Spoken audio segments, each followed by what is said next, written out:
ഞാൻ ചണ്ഡീഗഡിൽ എത്തിയിട്ടുള്ള ആദ്യത്തെ വ്ളോഗാണിത്. ഞാൻ വിചാരിച്ച പോലെയൊന്നുമല്ല, ചണ്ഡീഗഡ് അടിപൊളിയാണ്. അപ്പോൾ ഇവിടുത്തെ വിശേഷങ്ങളൊക്കെ ഒന്ന് കണ്ടാലോ.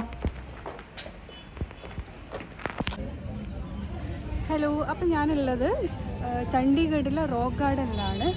അപ്പം ഇന്ന് റോക്ക് ഗാർഡനും പിന്നെ ഒരു ശുക്ല ലേക്കും ഉണ്ട്. അപ്പം അങ്ങനെ ഒന്ന് രണ്ട് സ്ഥലങ്ങൾ ഇവിടുന്ന് എക്സ്പ്ലോർ ചെയ്തിട്ട് പോകാമെന്ന് വിചാരിച്ചു. അപ്പോൾ ഇവിടുന്ന് ടിക്കറ്റ് എടുക്കണം. ഞാൻ ഓൾറെഡി ക്യാബ് വിളിച്ചിട്ട് ഇങ്ങോട്ട് വന്നത്.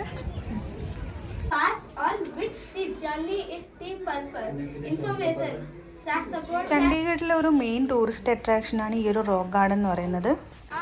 ഇതിൻ്റെ മെയിൻ പ്രത്യേകത എന്താണെന്ന് വെച്ചാൽ ഇവിടെ ഒരുപാട് ശില്പങ്ങളൊക്കെ ഉണ്ട്. അപ്പോൾ അതെല്ലാം ഉണ്ടാക്കിയിരിക്കുന്നത് വേസ്റ്റ് മെറ്റീരിയൽസ് കൊണ്ടാണ്. നെക്ചന്ദ് എന്ന് പറഞ്ഞ ഒരാളാണ് ഈ ഒരു ഗാർഡൻ ഉണ്ടാക്കിയിരിക്കുന്നത്. അതും 1957 ഇതിൻ്റെ ഒരു പണിയൊക്കെ കഴിയുന്നത്. അത്യാവശ്യം കുറേ വിസിറ്റേഴ്സൊക്കെ ഉള്ളൊരു ഗാർഡനാണെന്ന് തോന്നുന്നു. നല്ല ആൾക്കാരൊക്കെ ഉണ്ടായിരുന്നു. അപ്പം ഞാനിവിടെ കണ്ട വേറൊരു കാഴ്ച കാണിച്ചു തരാം. ഒരു ഇൻട്രസ്റ്റിംഗ് സംഭവമാണ്. ഈ ഒരു ഏരിയയിൽ കുറേ ആൾക്കാർ പോർട്രേറ്റ്സ് ഒക്കെ ചെയ്യുന്നുണ്ടായിരുന്നു. അപ്പം ഞാനിങ്ങനെ ആ പടങ്ങളൊക്കെ നോക്കിക്കൊണ്ടിരിക്കുമ്പോൾ നല്ല പരിചയമുള്ളൊരു ഫോട്ടോ വേറെ ആരുമില്ല, നമ്മുടെ സ്വന്തം മമ്മൂട്ടി. അപ്പോൾ ഇത് കണ്ടപ്പോൾ കുറേ സന്തോഷമായിട്ടോ. ഇങ്ങനെ ഒരു കാഴ്ച അതും ഇവിടെ ഒട്ടും പ്രതീക്ഷിച്ചതല്ല കേട്ടോ. ഇത്രയും ദൂരം വന്നിട്ട്, അതും നോർത്ത് ഇന്ത്യയിൽ നമ്മുടെ സ്വന്തം മമ്മൂട്ടീൻ്റെ ഒരു ഫോട്ടോ, അതും വരച്ചത് കാണാൻ പറ്റുമെന്നൊക്കെ പറയുന്നത് അതൊരു സന്തോഷമുള്ള കാര്യം തന്നെയാണ്. സാധാരണ ഈ നോർത്ത് ഇന്ത്യയിലെ ആൾക്കാർക്കൊന്നും നമ്മുടെ മലയാളി ആക്ടേഴ്സിനെ ഒന്നും ഒട്ടും പരിചയം ഉണ്ടാവില്ല. അങ്ങനെയുള്ളൊരു സ്ഥലത്ത് നമ്മുടെ മമ്മൂട്ടീൻ്റെ ഒരു ഫോട്ടോ കാണുമെന്ന് പറയുന്നത് കുറച്ച് അഭിമാനം തോന്നുന്നൊരു കാര്യം തന്നെയാണ്.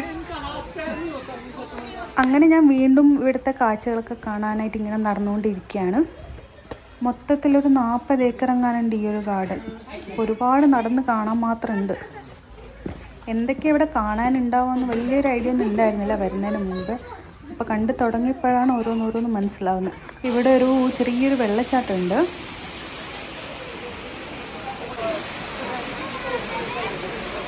ഇപ്പോഴാണ് മനസ്സിലായത് ഇതിന് എന്തുകൊണ്ടാണ് റോക്ക് ഗാർഡൻ എന്ന് പേരിട്ടത്. ഈ ഒരു ഏരിയ മൊത്തം ഉണ്ടാക്കിയിരിക്കുന്നത് കല്ലുകൾ കൊണ്ടാണ്. പല തരത്തിലുള്ള കല്ലുകൾ കൊണ്ടാണ് ഈ ഒരു വഴിയും ഇതിൻ്റെ ശില്പങ്ങളും എല്ലാം ഉണ്ടാക്കിയിരിക്കുന്നത്.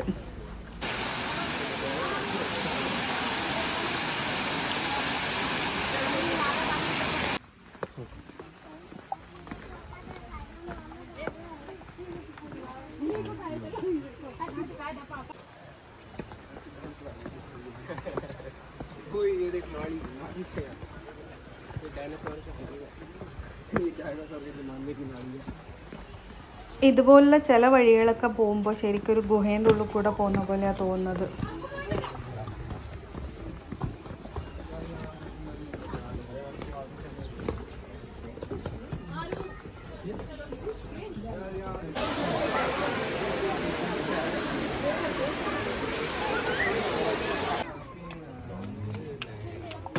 ഇതൊരു കിണറാണ്. അപ്പോൾ ഇതിൻ്റെ ഉള്ളിൽ ആൾക്കാർ പൈസ ഇട്ടിട്ട് ആ സാധനം ഇങ്ങനെ കറക്കുന്നുണ്ടായിരുന്നു.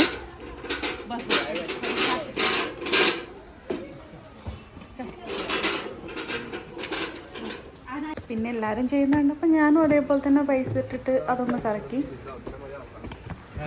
അതൊക്കെ കഴിഞ്ഞ് വീണ്ടും കുറച്ചുകൂടെ നടന്നു. പിന്നെ എത്തിയത് ഒരു ഓഡിറ്റോറിയം പോലൊരു സ്ഥലമാണ്.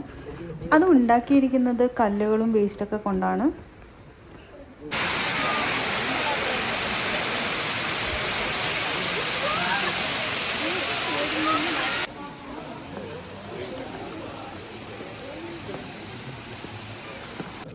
പിന്നെ ഇത് കണ്ടോ, ഈ ഒരു ഏരിയ മൊത്തം ഉണ്ടാക്കിയിരിക്കുന്നത് നമ്മുടെ ടൈൽസ് ഇല്ലേ, അതിൻ്റെ പൊട്ടിയ കഷ്ണങ്ങളൊക്കെ കൊണ്ടാണ്.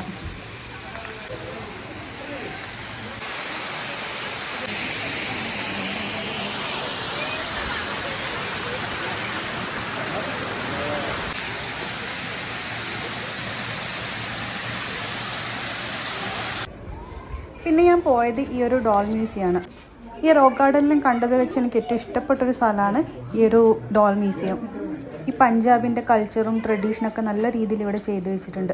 അതും ചെയ്തത് മൊത്തം ഈ ഒരു വേസ്റ്റ് തുണികളും മെറ്റീരിയലൊക്കെ കൊണ്ടാണ്.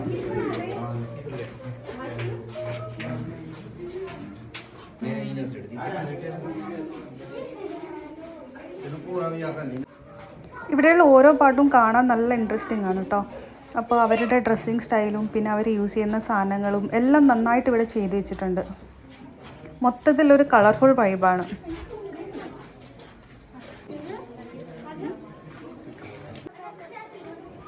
ഈ കാണുന്നതൊക്കെ അവരുടെ ഗ്രാമങ്ങളിലുള്ള വീടുകളും അവിടെയുള്ള ആൾക്കാർ ചെയ്യുന്ന വർക്കും അതൊക്കെയാണ്. പിന്നെ ഇതാ ഈ കാണുന്നതാണ് ഇവരുടെ കല്യാണത്തിൻ്റെ ആഘോഷങ്ങളൊക്കെ.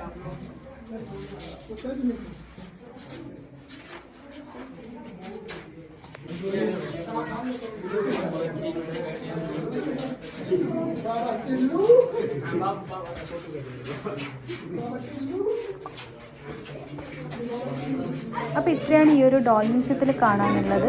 അപ്പോൾ ഇതൊക്കെ കണ്ട് ഞാൻ നേരെ പുറത്തിറങ്ങി. പിന്നെ ഒരു ഏരിയയിൽ കണ്ടത് കുറേ മൃഗങ്ങളുടെ ശില്പങ്ങളാണ്.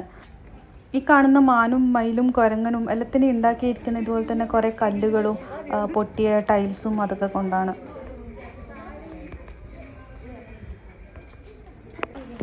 ഈ ഒരു മനുഷ്യന്മാരുടെ ശില്പം കണ്ടോ, ഇത് മൊത്തം ഉണ്ടാക്കിയിരിക്കുന്നത് നമ്മുടെ വളയില്ലേ, കുപ്പിവള, അതിൻ്റെ പൊട്ടിയ കഷ്ണങ്ങൾ കൊണ്ടാണ്.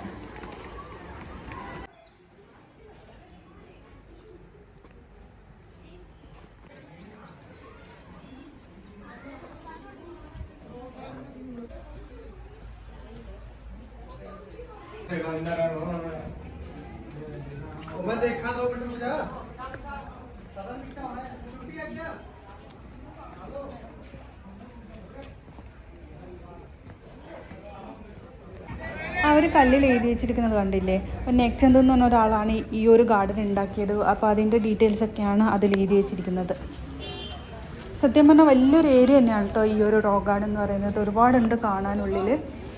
അപ്പോൾ അടുത്ത സ്ഥലത്തിൻ്റെ വിശേഷങ്ങളായിട്ട് അടുത്ത വീഡിയോയിൽ പറയാം. വീഡിയോ ഇഷ്ടമായെങ്കിൽ ലൈക്ക് ചെയ്യാനും ചാനൽ സബ്സ്ക്രൈബ് ചെയ്യാനും മറക്കല്ലേ. ടാറ്റാ.